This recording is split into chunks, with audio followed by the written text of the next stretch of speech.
আসসালামু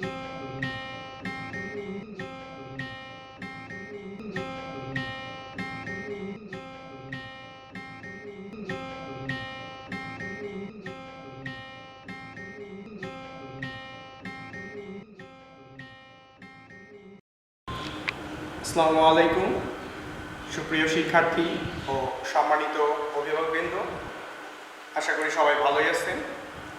আজকে আমরা উচ্চতর গণিত বিষয়ে আলোচনা করব। আজকে থেকে হয়তো আমাদের বিশেষ কিছু অধ্যায়ের উপর গুরুত্বপূর্ণ অধ্যায়গুলো নিয়ে আমরা উচ্চতর গণিতে আলোচনা করব, যাতে এসএসসি পরীক্ষার্থী এবং নবম শ্রেণীর যে শিক্ষার্থীগুলো আছে সবাই উপকৃত হয়। আজকে আমাদের আলোচ্য বিষয় হচ্ছে অনুশীলনী 1.2 ফাংশন। এই অধ্যায়টা অত্যন্ত গুরুত্বপূর্ণ একটা অধ্যায়। এই অধ্যায় থেকে আমাদের শিখতে হবে যে বিষয়গুলো: ফাংশন কি, একক ফাংশন কি, সার্বিক ফাংশন বা অন্টু ফাংশন কি, বিপরীত ফাংশন কি, বিপরীত ফাংশন নির্ণয়, এই কয়েকটা বিষয় আমরা আজকে শিখব। তাহলে সবার প্রথমে আসি, ফাংশন কি। ফাংশন বোঝার আগে একটা বাস্তবিক ধারণা নিয়ে আমরা একটা চিত্র মনে করি যে এটা একটা যন্ত্র অর্থাৎ মেশিন। এটা কি কাজ করে? সংখ্যাগুলোর রূপান্তর করতে কাজ করে। যেমন ধরো যে এখানে আমরা একটা সেট অর্থাৎ কি কি প্রবেশ করানো যায়, ফাংশনটাতে কি কি প্রবেশ করানো যায় সেগুলো নিয়ে আলোচনা করব। বললাম এখানে কিছু একটা সেট উল্লেখ করা আছে, যেখানে x এর মান হলো 1, x এর মান হলো 2, x এর মান হলো 3, এরকম ইত্যাদি সংখ্যা হতে পারে। আর এই যন্ত্রটা কি করে? ধরো যে x গুলোকে কি করে? দ্বিগুণ করে। প্রথমে দ্বিগুণ করার পরে কি করে? আরো 1 যোগ করে দেয়।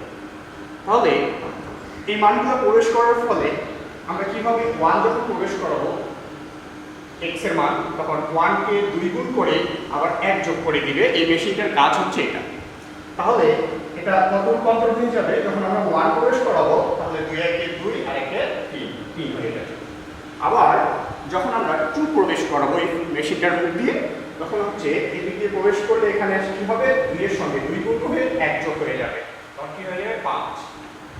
আবার যখন আমরা 3 প্রবেশ করাই তখন কি হবে? তখন এই 3 আবার 2 এর সঙ্গে গুণ হয়ে 1 যোগ হয়ে যাবে, তাহলে কত হয়ে গেল? 6 আর 1 7। তাহলে এই প্রক্রিয়াটা, যে নিয়মটা, এই প্রক্রিয়াটাকে বলা হচ্ছে ফাংশন। তাহলে ফাংশন সংজ্ঞাটা কি হতে পারে একটু চিন্তা করো। তাহলে আমরা আগে ধারণা নিলাম, ধারণা থেকে যদি সংজ্ঞাটা লিখি তাহলে খুব সহজেই আমাদের মনে থাকে। ধরলাম সামনে একটা সেট A এবং পিছনে একটা সেট B। তাহলে ফাংশনের সংজ্ঞাটা একটু দেখি।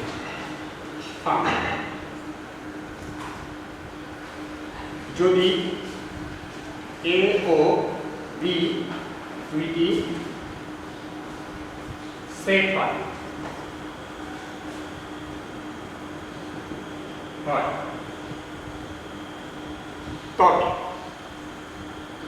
তবে যে নির্দিষ্ট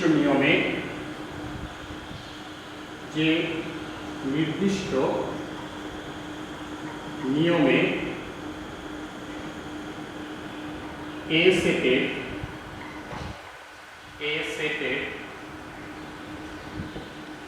প্রত্যেকটি উপাদানের জন্য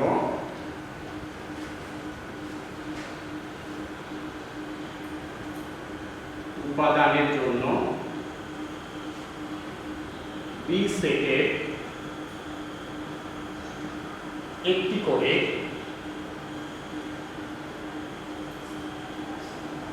উপাদান পাওয়া যায়।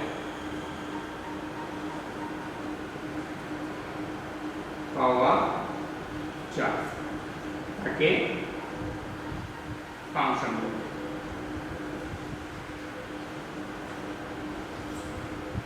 তাহলে অনেক শিক্ষার্থীরা এই সংজ্ঞাটা মনে রাখতে পারে না। তাহলে এবার কি মনে রাখা সম্ভব হবে? যদি আমরা একটা বাস্তবিক ধারণা, অর্থাৎ আমি আমার মতো করে করছি, তোমরা তোমাদের মতো করে একটা চিন্তা করে নিবা যে এটা কি হতে পারে, যে কিভাবে এটা মনে রাখা যায়। তাহলে ফাংশনের সংজ্ঞা হচ্ছে কি? যে এ এবং বি দুটি যদি সেট হয়ে থাকে, যে নির্দিষ্ট নিয়মে, এটা হচ্ছে নিয়ম বা প্রক্রিয়া, যে নির্দিষ্ট নিয়মে এ সেটের উপাদানগুলো থেকে প্রত্যেকটি উপাদানের জন্য বি সেটের একটি করে উপাদান পাওয়া যাবে। তার মানে এখানে বি সেটে সর্বদাই একটি উপাদান পাওয়া যায়।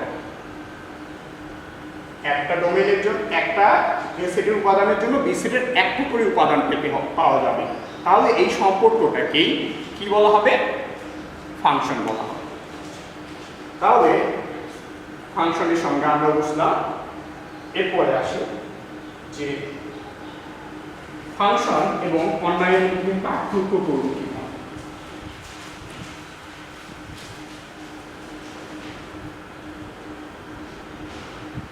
ধরলাম এ একটা সেট, এ সেটের উপাদানগুলো হচ্ছে a1, a2, a3, a4।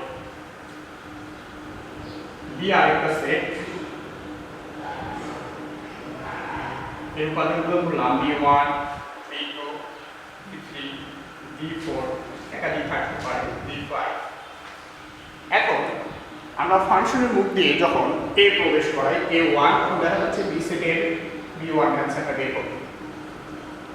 আবার যখন দেখাচ্ছি যে এদিক দিয়ে প্রবেশ করাই, তখন b2 বের হবে।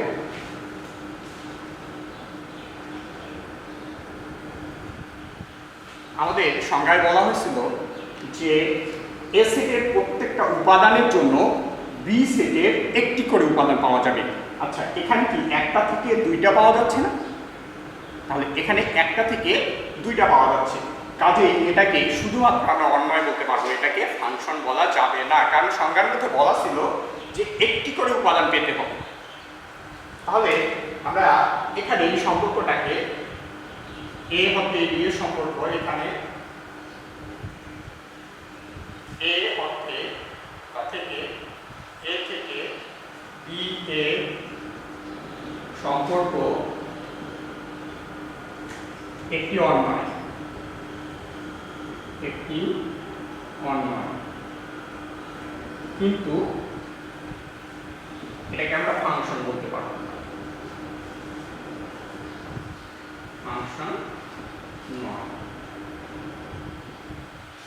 তার মানে এটাকে পরীক্ষার খাতায় এভাবেও আসতে পারে নৈবেদিকে, আবার ক্রমযোগগুলো এভাবে উল্লেখ করে দিয়েও আসতে পারে। যেমন ধরো a1 এর সঙ্গে b1 ক্রমযোগ তৈরি হয়েছে, তারপরে হচ্ছে a2 সঙ্গে b2, a3 সঙ্গে b3, a4 এর সঙ্গে b4, আবার a4 এর সঙ্গে b5।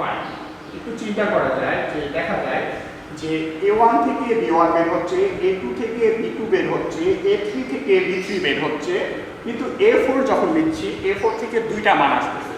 a4 এর জন্য আবার b4 আসতেছে, a5 এর জন্য আবার a4 এর জন্য আবার b5 আসতেছে। তার মানে দুইটা মান আসতেছে একটা থেকে। যখন একটা থেকে দুইটা মান আসবে তখন ফাংশন হবে না সেটা, কারণ আমরা জানি ফাংশনের অ্যান্সার একটা করে আসে।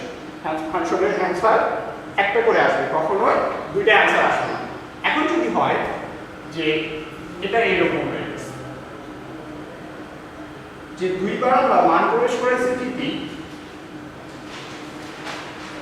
কিন্তু দেখা যাচ্ছে যে দুইবার মান প্রবেশ করানোর পরেও একই মান বারবার আসছে। এরকম তো হতে পারে, একই মান বারবার আসতে পারে অ্যান্সারে, কিন্তু মান তো একটা করে বের হয়েছে।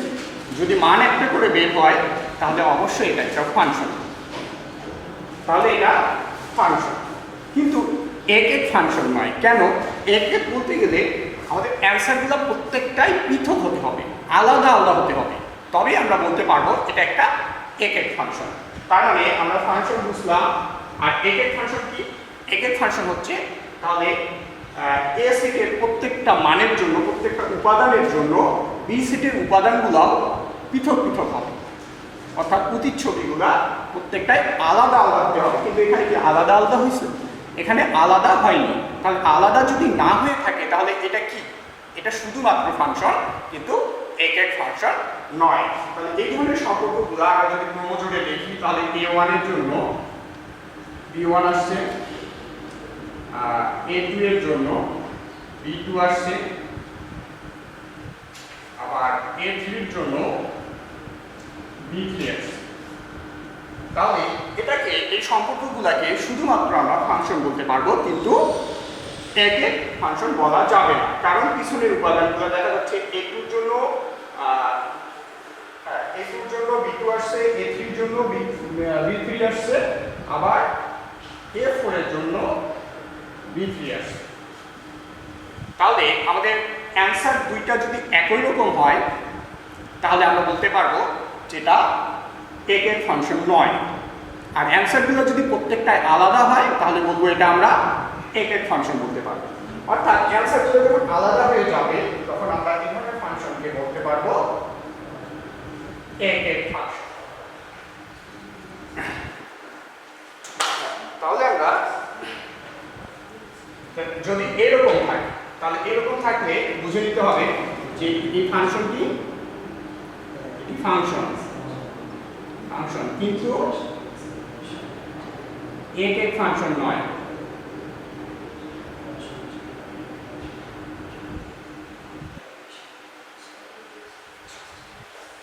কিন্তু দেখা যাচ্ছে যখন আমাদের এরকম থাকতেছে, যদি ফাংশন কিন্তু একক ফাংশন নয়, কিন্তু দেখা যাচ্ছে যদি প্রত্যেকটা অ্যান্সারই পৃথক হয়, যদি এরকম হয়ে যায়, তাহলে দেখা যাচ্ছে যে a4 এর জন্য আমাদের b4 বের হয়েছে, b4 যদি হয়ে যায়, তাহলে এটা আবার একক ফাংশন হয়ে যাবে। কি ফাংশন হয়ে যাবে? একক, কারণ এর অ্যান্সারগুলো প্রত্যেকটাই ভিন্ন। তাহলে ফাংশনটি একক।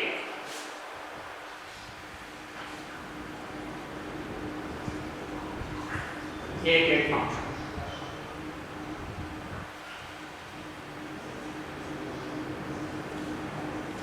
এখন প্রশ্ন হচ্ছে একক ফাংশন আরেকটা বিষয় আছে যে সার্বিক আর ওয়ান টু ফাংশন। এই বিষয়টি নিয়ে একটু আলোচনা করব। সার্বিক কখন হয়? যখন আমাদের কোনো ফাংশনের অ্যান্সারগুলা অর্থাৎ রেঞ্জগুলা পুরো বি সেটকে অর্থাৎ কোডোমেইনকে আমাদের নিয়ে নিবে, অর্থাৎ প্রত্যেকটা উপাদানেই অ্যান্সার হিসাবে থাকবে কোডোমেইনের, তখন আমরা এই ধরনের সেটকে আমরা বলতে পারি সার্বিক ফাংশন বা অনটু ফাংশন। এখানে যদি লক্ষ্য করি যে b1 আসছে, b2 আসছে, b3 আসছে, b4 আসছে, কিন্তু b5 আসেনি। তার মানে কি সবগুলো উপাদান এখানে নেওয়া হয়েছে? বি সেটের অর্থাৎ পিছনে যে সেটটা উল্লেখ করা থাকে, সেই সেটের সবগুলো উপাদান উল্লেখ করা না থাকলে তাহলে আমরা এটাকে সার্বিক বা অনটু ফাংশন বলতে পারি না। তাহলে এই ফাংশনটা কি? ফাংশনটি একক ফাংশন, কিন্তু সার্বিক বা অনটু ফাংশন নয়। সার্বিকও লিখতে পারো, অনটু ফাংশন, অনটু ফাংশন নয়। তার মানে একটা ফাংশন একক হলেই সার্বিক হতে পারে না। তাহলে সার্বিক হতে হলে কি হবে হয় যে বি সেটে যতগুলো উপাদান থাকবে সবগুলো উপাদানকেই যদি সে নিতে পারে, তাহলে এই সেটটাকে, এই ফাংশনটাকে সার্বিক ফাংশন অথবা অর্থাৎ অনটু ফাংশন বলা যায়। তাহলে মনে রাখতে হবে আমাদের সার্বিক ফাংশন এবং অনটু ফাংশন একই। কিভাবে বুঝবো?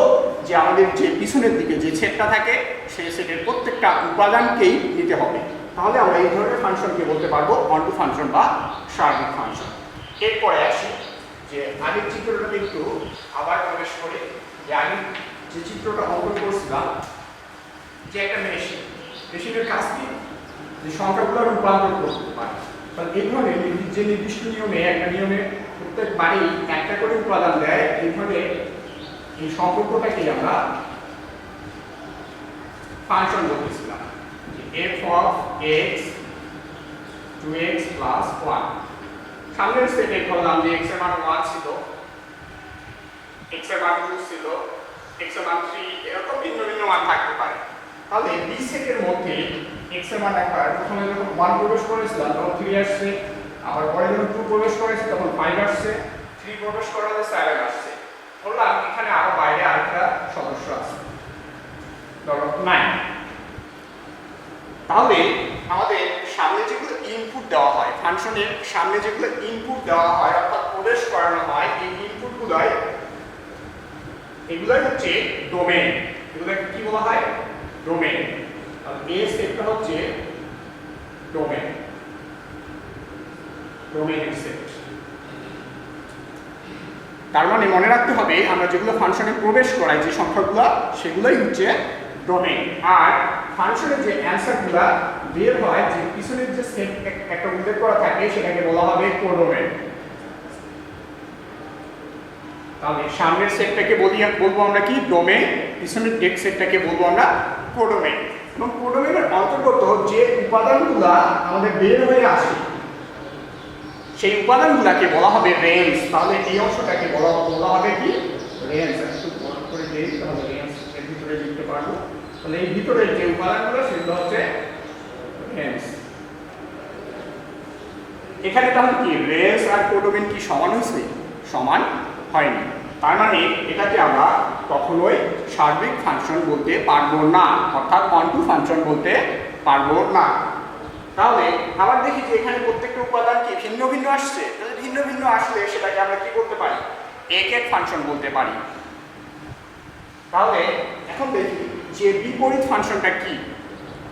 বিপরীত ফাংশন সম্পর্কে জানতে হবে।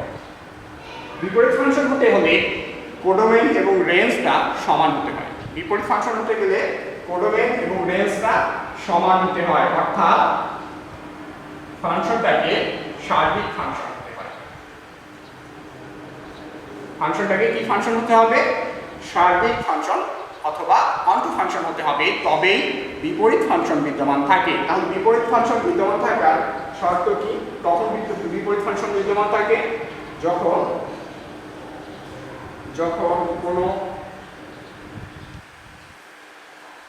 কোনো সার্বিক ফাংশনে কোনো ফাংশন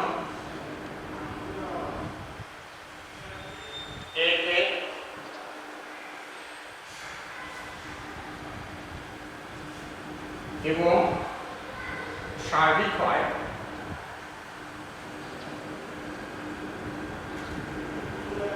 যখন কোনো ফাংশন একক এবং সার্বিক হয় তখন ফাংশনটি বিপরীত ফাংশন বিদ্যমান থাকে।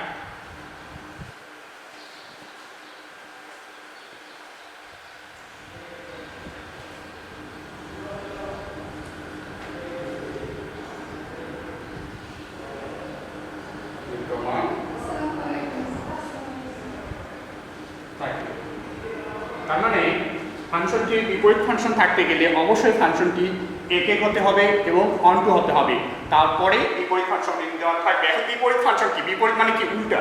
তার মানে আমরা এবার 3 যদি প্রবেশ করাই তাহলে 3 প্রবেশ করালে ফাংশন এদিক দিয়ে বের হবে কি? 1 বের হবে। আবার 5 যদি প্রবেশ করাই ফাংশনটার এদিক দিয়ে বের হবে কি? 2 বের হবে।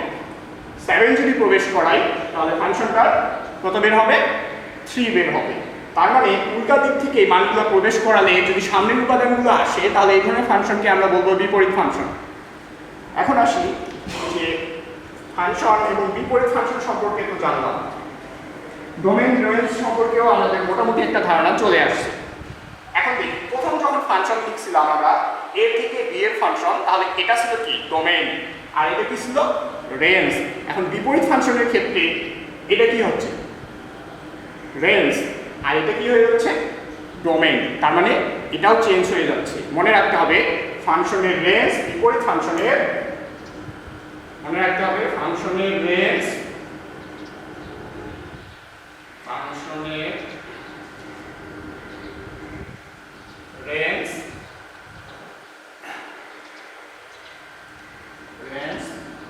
বিপরীত ফাংশনের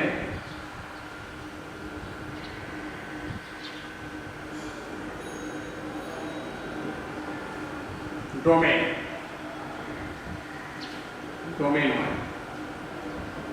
আবার ফাংশনের ডোমেন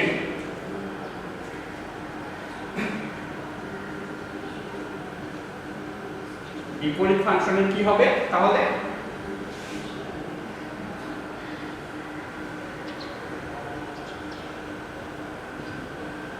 রেঞ্জ হবে।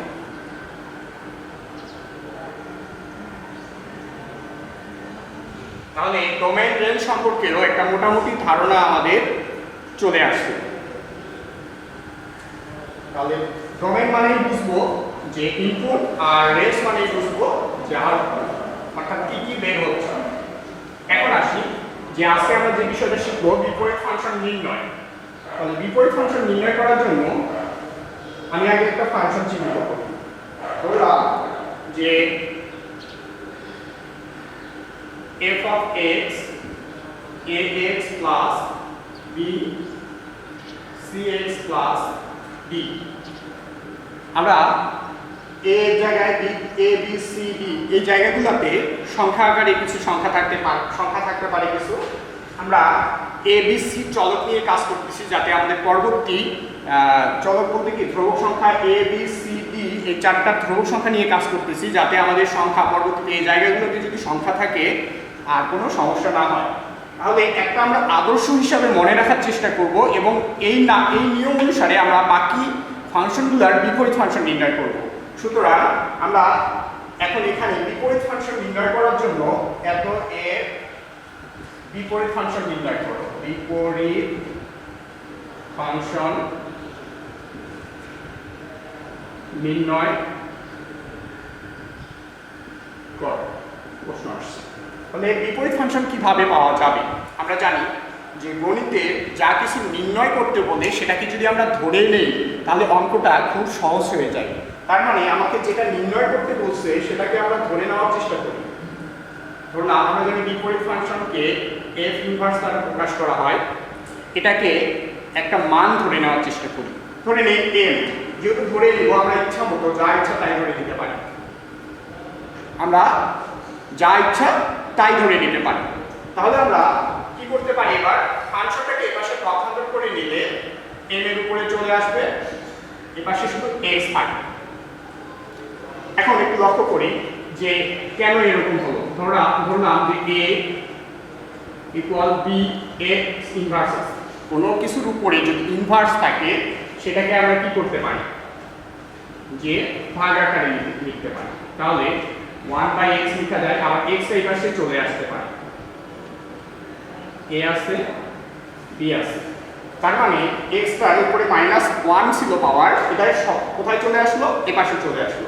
তার মানে x টার নিচে এত কিছু আমরা না করে সরাসরি একবারে লিখে দিতে পারি যে যেহেতু -1 পাওয়ার ছিল সেটা এই পাশে চলে আসছে। এই হিসাবটা ফলো করে এটা লেখা যায় যে এখানে ইনভার্স পাওয়ার ছিল, এটাকে সামনে নিয়ে নিলাম। তাহলে সামনে নিয়ে নিলে আমরা কি পাবো, যে একটা রাশি পাচ্ছি।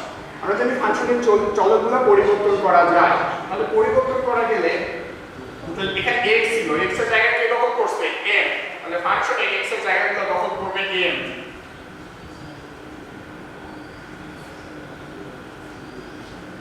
হ্যাঁ, এখন এখানে আমরা m পাইছি। আমরা যদি কোনোভাবেই n এর মান বের করতে পারি তাহলে তো বিপরীত ফাংশন বের হয়ে যাবে। তাহলে একটু লক্ষ্য করলেই দেখা যায় যেহেতু বিপরীত ফাংশনটাকে আমরা n ধরছি, তাহলে কোনো একটা প্রসেসে আমাকে m এর মানটা বের করে নিতে হবে, তাহলে আমরা বিপরীত ফাংশনটা পেয়ে যাব। তাহলে বিপরীত ফাংশন পেতে গেলে আমাকে m এর মান যেহেতু বের করতে হচ্ছে, এর নিচে একটা 1 আছে মনে করি, কোণাকুণি গুণ করে দিই। এই কোণা দিয়ে এটাকে গুণ করলে am প্লাস b, আর এটা দিয়ে এটাকে গুণ করলে কি পাবো, cmx প্লাস dx। তাহলে এই x দ্বারা এটাকে গুণ করলে পাচ্ছি cmx, আর d কে গুণ করলে পাচ্ছি dx। আমরা বের করব কি, উদ্দেশ্য হচ্ছে আমাদের m এর মান বের করা। সুতরাং m যেখানে আছে এই অংশগুলোকে সামনের দিকে নিয়ে আসা, এক পাশে নিয়ে আসা, am মাইনাস cmx dx, bটা পক্ষান্তর করে দিলে মাইনাস b। যেহেতু আমরা m বের করব, দেখি এই পাশ থেকে m কি কমন নেওয়া যায়,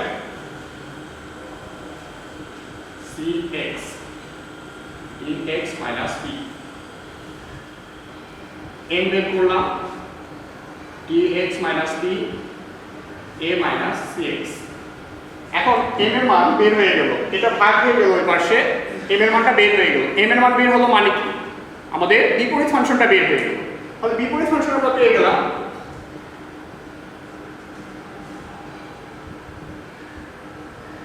a মাইনাস cx। এভাবে আমরা যে কোনো ফাংশনের বিপরীত ফাংশন নির্ণয় করতে পারি। আমরা যদি আমাদের বইয়ের পৃষ্ঠায় দেখি যে 30 পেজে অনেকগুলো এরকম ফাংশন আছে কাজের মধ্যে, কাজের একটা ছক আছে, এই কাজের ছকের মধ্যে অনেকগুলো এরকম ফাংশন পাওয়া যাবে। এই ফাংশনগুলোকে কি করব, বিপরীত ফাংশনে রূপান্তর করার চেষ্টা করব। প্রত্যেক শিক্ষার্থী এই কাজগুলো নিজের ইচ্ছায় ভালো করে করবা এবং এই ধরনের নিয়ম ফলো করতে হবে। এরপরে এই নিয়মগুলো অনুসরণ করে আমরা বাড়ির কাজের এক ছকের মধ্যে কয়ের এক, দুই, তিন, তিনটা প্রশ্ন আছে, কয়ে আবার এক, দুই, দুইটা প্রশ্ন আছে, এক, দুই, গয়ে আবার এক, দুই, এরকম দুইটা প্রশ্ন আছে। এগুলাতে প্রত্যেকটাতেই বিপরীত ফাংশন নির্ণয় করে তারপর এর ভিতরে হয়তো x এর জায়গায় অন্য কিছু মান বসাই দিচ্ছে, সেই মানগুলো বসাই দিয়ে আবার ওই ফাংশনের মানগুলো নির্ণয় করার পদ্ধতি আছে, এই পদ্ধতিগুলো ফলো করতে পারি। তাহলে আমরা কি করব, যে শর্টকাট যে প্রসেসটা বের করার জন্য dx মাইনাস b আছে, a মাইনাস cx আছে। একটা জিনিস খেয়াল করলে হয় যে b টা কোথায় চলে আসছে, এখানে চলে আসছে, এখান থেকে এখানে চলে আসছে, আর a টা কোথায় চলে আসছে, নিচে চলে আসছে, আর c টা x সহ পিছনের দিকে চলে গেছে।